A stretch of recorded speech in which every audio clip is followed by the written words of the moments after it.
इयत्ता 12वी विषय भूगोल प्रकरण क्रमांक 6 तृतीयक आर्थिक क्रिया स्वाध्याय प्रश्न क्रमांक 1 साखळी पूर्ण करा। यामध्ये अ आ इ दिलेले आहे। 1 माथेरान चहा संदेशवहन,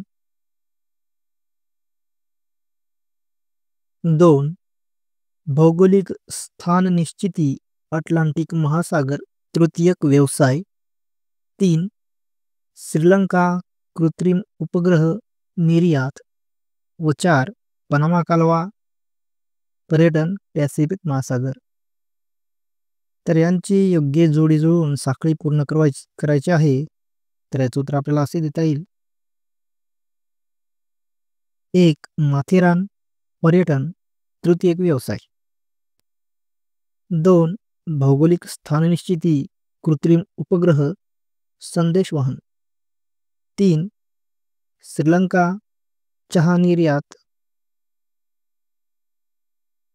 4 पनामा कालवा अटलांटिक महासागर पॅसिफिक महासागर।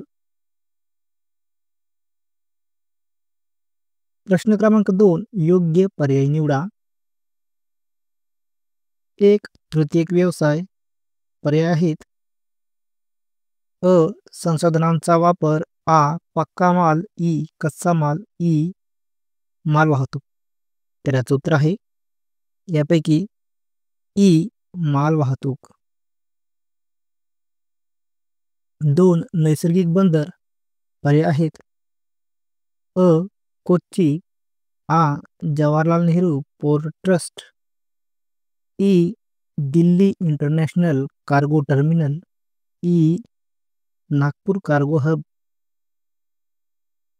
तर याचं उत्तर आहे आ Jawaharlal Nehru port trust. 3 trans Australian लोहमार्ग स्थानक।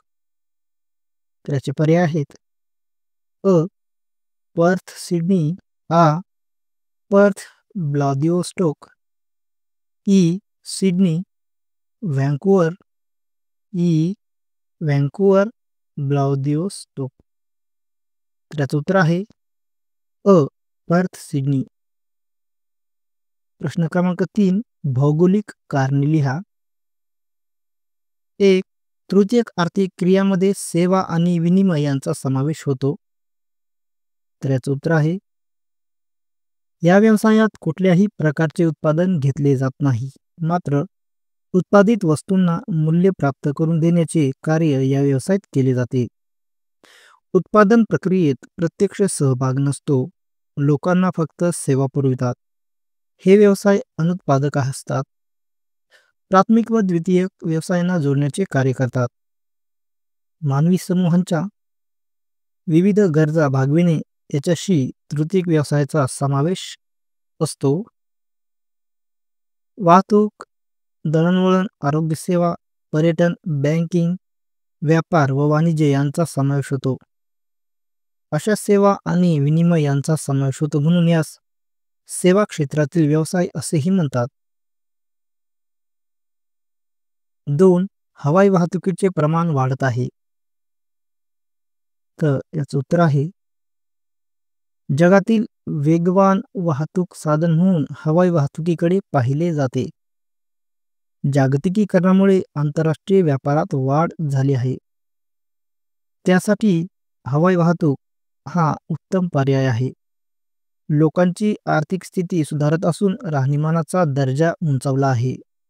या वाहतूक प्रकारावर अडथळ्याचा फारसा परिणाम होत नाही, सरळ मार्गाने वाहतूक करता येते। नाशवंत, मौल्यवान, वजनाने हलक्या, आकाराने लहान वस्तूंसाठी हवाई वाहतूक उपयुक्त आहे। आरोग्य सुविधांसारख्या अत्यावश्यक सुविधा हवाई वाहतुकीने पुरविता येतात। नैसर्गिक आपत्ती व युद्धजन्य परिस्थितीत हवाई वाहतूक प्रभावी ठरते। जगात पर्यटन व्यवसाय वाढत आहे, अशा विविध कामासाठी हवाई वाहतुकीचे प्रमाण वाढत आहे। 3 भौगोलिक विविधता ही व्यापारास कारणीभूत असते। तर याचं उत्तर आहे अनुकूल भौगोलिक परिस्थितीमुळे एखाद्या प्रदेशात उत्पादन अधिक होते तेव्हा ते निर्यात करू शकतात. प्रतिकूल परिस्थितीमुळे उत्पादन होत नसेल त्या देशांना ज्या वस्तूचा तुटवडा निर्माण होतो ते आयात करतात. व्यापारात बंदराची भूमिका महत्त्वाची असते. नैसर्गिक बंदरे ज्या ठिकाणी असतात तेथे व्यापार वृद्धी होते. म्हणून मानवी बंदरे व्यापाराची प्रवेशद्वारे आहेत. भौगोलिक परिस्थितीच्या भिन्नतेमुळे संसाधनांची विविधता निर्माण होऊन त्याचा व्यापारावर परिणाम होतो. मृदा, खनिजे, वने, भूमी, जल आणि संसाधने यांचे वितरण असमान आहे. संसाधनांच्या विविधतेमुळे उत्पादनात भिन्नता निर्माण होते. त्यातून व्यापारात बदल होतो. मृदा, हवामान, जल अनुकूल तेथे शेती विकसित होते. शेती उत्पादने निर्यात केली जातात. आखाती देश खनिज तेल संपन्न असल्याने ते निर्यात करतात. प्रश्न क्रमांक 4 टिपा लिहा. 1. संदेशवहनातील कृत्रिम उपग्रहांचे महत्त्व. तर याचं उत्तर आहे संदेशवहन ही आजच्या आधुनिक काळातील महत्त्वाची प्रक्रिया आहे, ज्याद्वारे संदेशाचे आदान प्रदान होते त्यास आपण संदेशवहनाची साधने म्हणतो. या कामी कृत्रिम उपग्रहाचे स्थान महत्त्वाचे आहे. सध्याचे युग माहितीचे युग म्हणून परिचित असल्याने त्यामध्ये दिवसेंदिवस प्रगती होत आहे. अवकाशात सोडलेले मानवनिर्मित कृत्रिम उपग्रह अहोरात्र संदेशवहनाचं काम करतात. यातून पृथ्वीच्या विविध नैसर्गिक व मानवी घटकांबाबत माहिती मिळवली जाते. उदाहरणार्थ रोजच्या हवेची स्थिती, आवर्त, पृथ्वीच्या भूगर्भातील हालचाली, खनिज साठे शोधणे, अक्षांश रेखांश मिळवणे इत्यादी. याशिवाय विविध घटकांची माहिती मिळते. 2. व्यापारातील वाहतुकीची भूमिका. उत्तर. वाहतूक ही एक तृतीयक आर्थिक क्रिया असून ती व्यापार करण्यासाठी फार महत्त्वाची आहे. मालाची देवाणघेवाण करण्यासाठी गरजेचे आहे. वाहतूक खर्चावर व्यापारातील नफा तोटा ठरतो. जलवाहतूक, बंदर आणि हवाई वाहतुकीचे महत्त्व व्यापारामध्ये अनन्यसाधारण आहे. वाहतूक साधनांच्या विकासावर सुविधांवर देखील व्यापार अवलंबून असतो. वाहतुकीमुळे कमीत कमी वेळेत व कमी खर्चात वस्तू पोहोचविण्याचे काम केले जाते. ज्या प्रदेशात वाहतुकीचे जाळे विकसित झालेले आहे तेथील व्यापार वृद्धिंगत झालेला दिसतो. 3. पर्यटन आणि राष्ट्राचे स्थूल उत्पादन. तर याचं उत्तर आहे पर्यटन हा एक महत्त्वाचा तृतीय आर्थिक व्यवसाय आहे. गेल्या काही दशकांमध्ये पर्यटन व्यवसायात खूप वाढ झालेली आढळते. वाहतुकीच्या प्रगत साधनामुळे आणि पर्यटनासाठी लागणाऱ्या मूलभूत सुविधांमुळे या क्षेत्रात ही वाढ झालेली आढळते. देशाच्या राष्ट्रीय स्थूल उत्पन्नात पर्यटनाचा वाटा सर्वात मोठा आहे. तसेच या देशात पर्यटन व्यवसायात गुंतलेली लोकसंख्याही जास्त असते. प्रश्न क्रमांक 5 फरक स्पष्ट करा. यामध्ये 1 आहे द्वितीयक व्यवसाय व तृतीयक व्यवसाय यामध्ये फरक स्पष्ट करा. तर याचं उत्तर आहे द्वितीयक व्यवसाय व तृतीयक व्यवसाय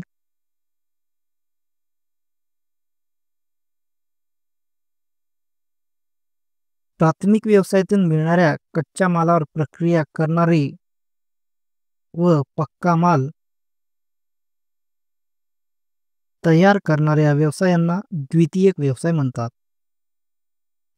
प्राथमिक द्वितीय व्यवसाय यांच्यातील आदान प्रदान यांच्यातील दुवा या दोघांना पूरक अशा व्यवसायांना तृतीयक व्यवसाय असे म्हणतात. द्वितीयक व्यवसायांचे कृषी आधारित, खनिज आधारित व वन आधारित इत्यादी प्रकार आहेत. तर वाहतूक, व्यापार, दळणवळण, संदेशवहन, वित्तीय सेवा इत्यादी तृतीयक आर्थिक क्रिया आहेत. द्वितीयक व्यवसायामुळे वस्तूंचा टिकाऊपणा वाढतो. तृतीयक व्यवसायामध्ये सेवा पुरविल्या जातात. कच्चा माल, पाणी पुरवठा, कामगार, वाहतूक, बाजारपेठ, भांडवल इत्यादी घटक द्वितीयक व्यवसायावर परिणाम करतात. साधनसंपत्तीमधील विविधता, हवामान, लोकसंख्या, संस्कृती, निपुणता इत्यादी घटक तृतीयक व्यवसायावर परिणाम करतात. चतुर्थक आर्थिक क्रिया व पंचक आर्थिक क्रिया यामध्ये फरक स्पष्ट करा. चतुर्थक आर्थिक क्रिया आणि पंचक आर्थिक क्रिया. नंतर ज्या व्यवसायात केवळ ज्ञानाच्या आधारावर सेवा पुरवितात अशा अनुत्पादक, बौद्धिक अथवा ज्ञानवर्धित सेवांना चतुर्थक आर्थिक क्रिया असे म्हणतात. तर ज्या व्यवसायात लोक केवळ उच्चस्तरीय निर्णय घेण्यात व नीती निर्धारण करण्यात गुंतलेले असतात त्यांना पंचक आर्थिक क्रिया असे म्हणतात. या व्यवसायात शिक्षण, माहिती, संशोधन आणि विकास यांचा समावेश होतो.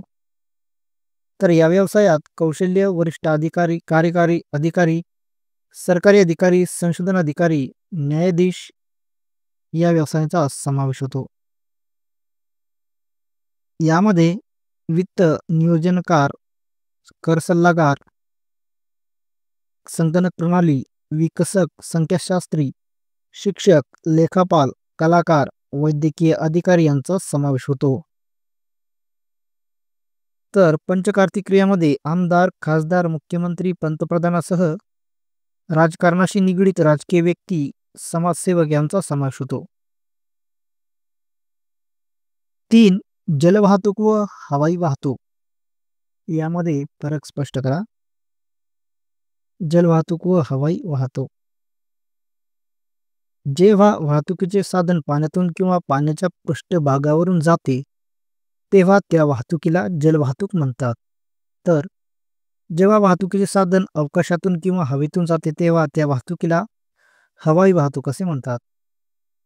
जलवाहतूक ही सर्वात स्वस्त व सुलभ वाहतूक साधन आहे. तर सर्वात गतिमान व खर्चिक साधन आहे हवाई वाहतूक. जलमार्गाद्वारे वजनाने व आकाराने मोठ्या असणाऱ्या वस्तूंची वाहतूक केली जाते जलवाहतुकीद्वारे. तर हवाई वाहतुकीद्वारे वजनाने हलक्या व आकाराने लहान वस्तूंची वाहतूक केली जाते. प्राचीन वाहतूक साधन म्हणून ओळख आहे तर आधुनिक वाहतूक साधन म्हणून ओळख आहे हवाई वाहतुकीची.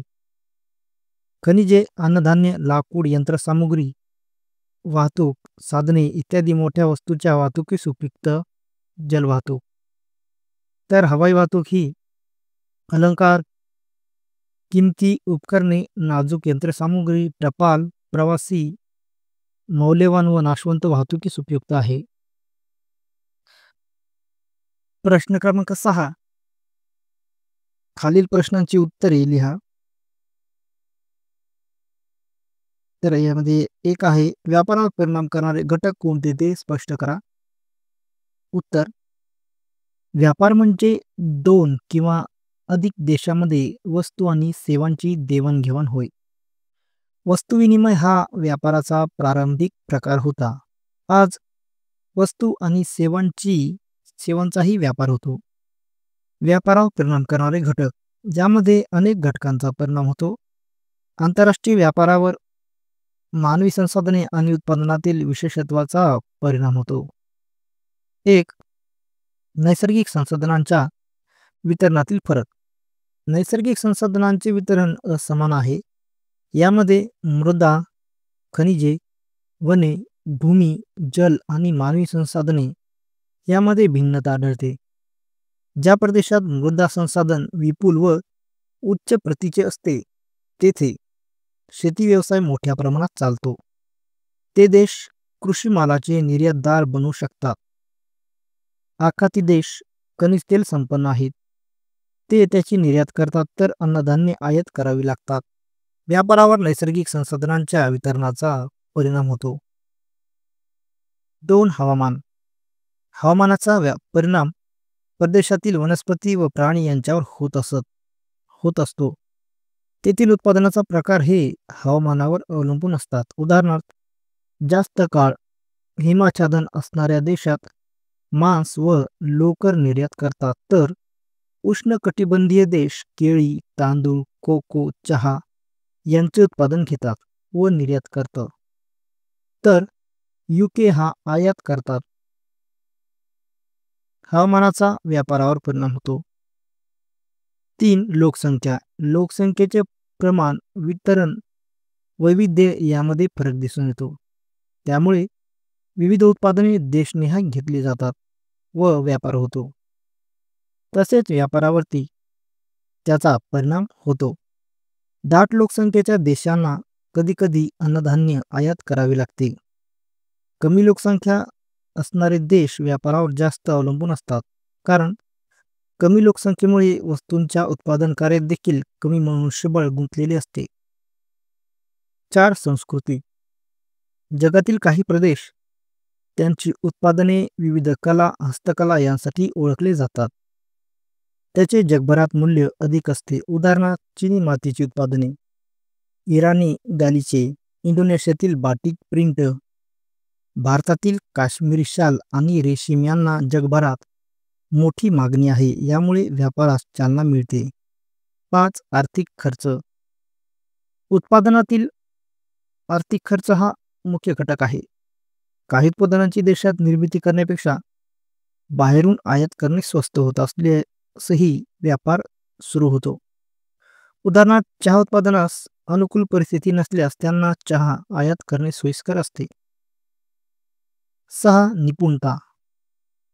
काही देशांमध्ये विशेष वस्तू निर्मिती व सेवा आहेत. उदाहरणार्थ इस्रायलने कोरडवाहू शेती किंवा शेती अभियांत्रिकीमध्ये स्वतःला विकसित केले आहे. ते आपल्या सेवा वाळवंटी भागात शेती करत असणाऱ्या देशांना निर्यात करतात. तसेच अशा काही विशेष वस्तू व सेवांची आंतरराष्ट्रीय मागणी असते, त्यामुळे अशा देशांदरम्यान व्यापार होऊ शकतो. 7. शासकीय धोरण. देशाची आंतरराष्ट्रीय व्यापाराबाबत धोरण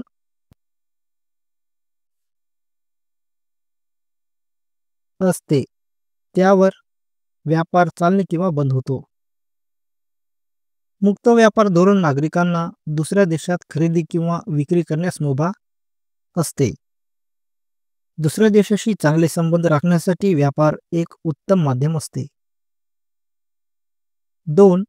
वाहतुकीचा विकास भौगोलिक घटकावर अवलंबून असतो, स्पष्ट करा. तर याचं उत्तर आहे, वाहतुकीचा विकास प्रदेशाच्या भौगोलिक घटकावर अवलंबून असतो. यामध्ये पठारे, मैदाने, घनदाट जंगले, वाळवंट, मृदा, दलदल, जलाशय, हवामान इत्यादी घटकांचा समावेश होतो. 1. भूरचना. सपाट, सुपीक मैदानी प्रदेशात वाहतूक मार्गाचा विकास होतो. उदाहरणार्थ गंगेचे मैदान, मिसिसिपीचे मैदान. तर या उलट उंच पर्वतीय प्रदेश दुर्गम असल्याने वाहतूक विकास तेथे कमी होतो. उदाहरणार्थ हिमालय तसेच वाळवंटी प्रदेश. दलदलीचे प्रदेश मानवास प्रतिकूल असल्याने वाहतूक विकास तेथे कमी झालेला आढळतो. उदाहरणार्थ सहारा वाळवंट. 2. हवामान. मोसमी समशीतोष्ण हवामान, भूमध्य सागरीय हवामानाच्या प्रदेशात लोकसंख्या जास्त राहते, त्यामुळे तेथे वाहतूक विकास अधिक झालेला आहे. युरोप, भारत, चीन इत्यादी. तर या उलट अतिशीत हवामानाचे प्रदेश, अतिउष्ण हवामानाचे प्रदेश प्रतिकूल असल्यामुळे वाहतुकीचा विकास तेथे कमी झालेला आढळतो. उदाहरणार्थ ध्रुवीय शीत प्रदेश. 3. कोणत्याही देशाच्या विकासास वाहतूक व्यवस्थेचे स्थान का महत्त्वाचे असते? तर याचं उत्तर आहे, वाहतूक सेवा सुविधाद्वारे माणसे, वस्तू आणि उत्पादित माल इत्यादी प्रत्यक्षपणे एका ठिकाणावरून दुसऱ्या ठिकाणी नेले जातात. देशाच्या विकासात वाहतूक व्यवस्थेचे स्थान अत्यंत महत्त्वाचे असते. आर्थिक क्रियांचा विकास वाहतूक व्यवस्थेवर अवलंबून असतो. भूमार्ग, जलमार्ग, हवाई मार्ग अशा प्रकारचे वाहतूक प्रकार, प्रत्येक मार्गाची वैशिष्ट्ये व गरजा वेगवेगळ्या असतात. वाहतुकीमुळे विविध उद्योगांना लागणारा कच्चा माल, यंत्रसामग्री, इंधन, मजूर इत्यादी कारखान्यापर्यंत वाहून आणला जातो. तर कारखान्यात तयार झालेला पक्का माल बाजारपेठेपर्यंत पोहोचविता येतो. वाहतुकीमुळे वेळेत व अंतरात मोठी बचत होते. वाहतूक गतिमान असते. वाहतूक मार्गामुळे मानवाला विविध व्यवसायांची क्षेत्रे उपलब्ध झाली आहेत. वाहतुकीमुळे देशातील साधनसंपत्तीचाही विकास होण्यास मदत होते. उत्पादित मालाची उपयोगिता वाढते. उत्तम वाहतूक व्यवस्था देशाच्या आर्थिक, सामाजिक, राजकीय व औद्योगिक विकासाला मदत करते. संरक्षणाच्या दृष्टीने वाहतूक साधनांना खूप महत्त्व आहे. निरनिराळ्या वस्तूंना नवी बाजारपेठ उपलब्ध होते. आंतरराष्ट्रीय संबंध विकसित होण्यास वाहतुकीची भूमिका महत्त्वाची असते. वाहतुकीमुळे मानवी जीवन सुखी व समृद्ध होण्यास मदत होते. या सर्व बाबींचा विचार करता वाहतुकीला देशाची आर्थिक विकासाची किंवा व्यापाराची जीवनरेषा असे म्हणतात. त्यामुळे देशाच्या विकासात वाहतूक व्यवस्थेचे स्थान महत्त्वाचे असते. 4. संदेशवहन या तृतीयक व्यवसायाचा विस्तार आणि आवाका दिवसेंदिवस वाढत आहे, स्पष्ट करा. तर याचं उत्तर आहे सध्याचे युग हे मानवी माहिती तंत्रज्ञानाचे युग म्हणून ओळखले जाते. संदेशवहन किंवा दळणवळण एक प्रक्रिया आहे. ज्ञान, माहिती व संदेश यांची देवाणघेवाण म्हणजेच संदेशवहन होय. आपला संदेश लिखित अथवा तोंडी स्वरूपात पोहोचविला जातो. पोस्ट व तार, टेलिफोन, दूरदर्शन, रेडिओ, मोबाईल, इंटरनेट, वृत्तपत्रे, मासिके या सर्वांचा यामध्ये समावेश होतो. संदेशवहन कार्यात कृत्रिम उपग्रहाची भूमिका महत्त्वाची आहे. ज्ञान व माहिती संदेशवहनाच्या विविध माध्यमातून लोकांना दिले जाते. करमणूक, शिक्षण, शेती, क्रीडा, उद्योग, व्यापार, वैद्यकीय, वाहतूक, हवामानाचा अंदाज इत्यादी राष्ट्रीय एकात्मता व राष्ट्रीय सुरक्षेत संदेशवहनाची भूमिका महत्त्वपूर्ण आहे. तृतीयक आर्थिक उत्पादित वस्तूंचा साठा, नियंत्रण व बाजारभाव ठरविण्यास संदेशवहनाचा फायदा होतो. तृतीयक आर्थिक क्रियेचा विस्तार दिवसेंदिवस वाढत आहे. सेवा व्यवसायाला मागणी वाढली आहे. यामध्ये संदेशवहन हा महत्त्वाचा दुवा ठरत आहे. याशिवाय राजकीय, सामाजिक जाणीव व जागृतीमध्ये संदेशवहनाची माध्यमे महत्त्वाचे कार्य करतात. प्रश्न क्रमांक 7. खालील माहिती नकाशात भरा व सूची द्या.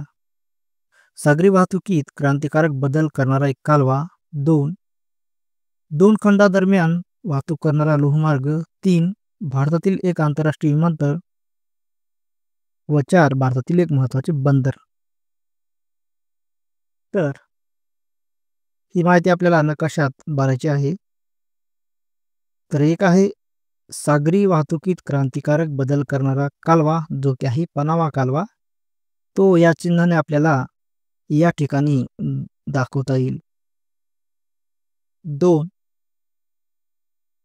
2 खंडांच्या दरम्यान वाहतूक करणारा लोहमार्ग, जो की आहे ट्रान्स सायबेरियन लोहमार्ग, तो आपल्याला या ठिकाणी दाखवता येईल. 3 भारतातील एक आंतरराष्ट्रीय विमानतळ दिल्ली, जे की आपल्याला गोल वर्तुळाने दाखवायचे आहे, ते आहे या ठिकाणी. 4 भारतातील एक महत्त्वाचे बंदर मुंबई, तर आपण स्टार या चिन्हाने या ठिकाणी दाखवूयात. प्रश्न क्रमांक 8. उतार्यावरील प्रश्न. उतारा आहे नियोजन म्हणजे विविध प्रतिस्पर्ध्यांमधील उत्पन्न आणि रोजगार जास्तीत जास्त वाढविण्याच्या दृष्टीने आणि विविध क्षेत्रांची योग्य वाढ होण्याचे सुनिश्चित करण्याच्या उद्देशाने मर्यादित स्त्रोत वाटप करण्याचा प्रयत्न केला जातो. टुरिझम नियोजन ही अशी प्रक्रिया आहे ज्याद्वारे निश्चित उद्दिष्टे साध्य करता येतील आणि पर्यटन विकासाकडे लक्ष दिले जाऊ शकते. पर्यटकांसाठी गंतव्यस्थान तयार करणे, श्रेणी सुधारित करणे आणि सुधारणे ही एक दीर्घकालीन आणि स्थिर प्रक्रिया आहे. समुदाय ही पर्यटनाची मूलभूत तत्वे आहेत. हे प्रामुख्याने स्थानिक समुदायांद्वारे दर्शविलेल्या स्वीकृतीच्या पातळीवर अवलंबून असते. प्रक्रियेत त्यांचा सहभाग आवश्यक आहे. पर्यटनाच्या विकासामुळे मुख्यतः पर्यावरणीय, सामाजिक संस्कृती आणि इतर कोणत्याही गंतव्यस्थानी यजमान समुदायाच्या अर्थव्यवस्थेवर परिणाम होतो. हे परिणाम नकारात्मक तसेच सकारात्मक प्रभाव तयार करतात. गंतव्यस्थानाच्या शाश्वत विकासासाठी, नकारात्मक प्रभाव कमी करण्यासाठी आणि सकारात्मक परिणामास चालना देण्यासाठी नियोजन आवश्यक आहे. तर यावरील प्रश्न आहे: 1. पर्यटन क्षेत्राला नियोजनाची आवश्यकता का वाटते? तर याचं उत्तर आहे, कारण याद्वारे निश्चित उद्दिष्टे साध्य करता येतील आणि पर्यटन विकासाकडे लक्ष दिले जाऊ शकते. नियोजनामुळे पर्यटन व्यवसायाला चालना मिळते. 2. नियोजनात समुदायांचे महत्त्व काय आहे? तर याचं उत्तर आहे, समुदाय ही पर्यटनाची मूलभूत तत्वे आहेत. हे प्रामुख्याने स्थानिक समुदायांद्वारे दर्शविलेल्या स्वीकृतीच्या पातळीवर अवलंबून असतो. एकूण प्रक्रियेत समुदायांचा सहभाग आवश्यक आहे. 3. नियोजनाचे कोणतेही 2 फायदे सांगा. उत्तर: मूलभूतपणे विविध प्रतिस्पर्ध्यांमधील उत्पादन, रोजगार जास्तीत जास्त वाढविण्यासाठी विविध क्षेत्रांची योग्य वाढ होण्याचे सुनिश्चित करण्याच्या उद्देशाने मर्यादित स्त्रोत वाटप करण्याचा प्रयत्न करणे. 4. यजमान समुदायाच्या अर्थव्यवस्थेवर कोणत्या घटकांचा परिणाम होतो? उत्तर: पर्यटनाच्या विकासामुळे मुख्यतः पर्यावरणीय, सामाजिक, संस्कृती आणि इतर कोणत्याही गंतव्यस्थानी यजमान समुदायाच्या अर्थव्यवस्थेवर परिणाम होतो. हे परिणाम नकारात्मक तसेच सकारात्मक प्रभाव तयार करतात. 5. नियोजन हे दीर्घकालीन कार्य का असते? उत्तर: एखाद्या प्रदेशाचा स्थानाचा विकास होण्यासाठी दीर्घकालीन नियोजनाची आवश्यकता असते. तरच निश्चित उद्दिष्ट साध्य करता येतील आणि पर्यटन विकासाकडे लक्ष दिले जाऊ शकते. पर्यटकांसाठी गंतव्यस्थान तयार करणे, श्रेणी सुधारित करणे आणि सुधारणे ही दीर्घकालीन प्रक्रिया असते. म्हणून नियोजन हे सुद्धा दीर्घकालीन कार्य असते.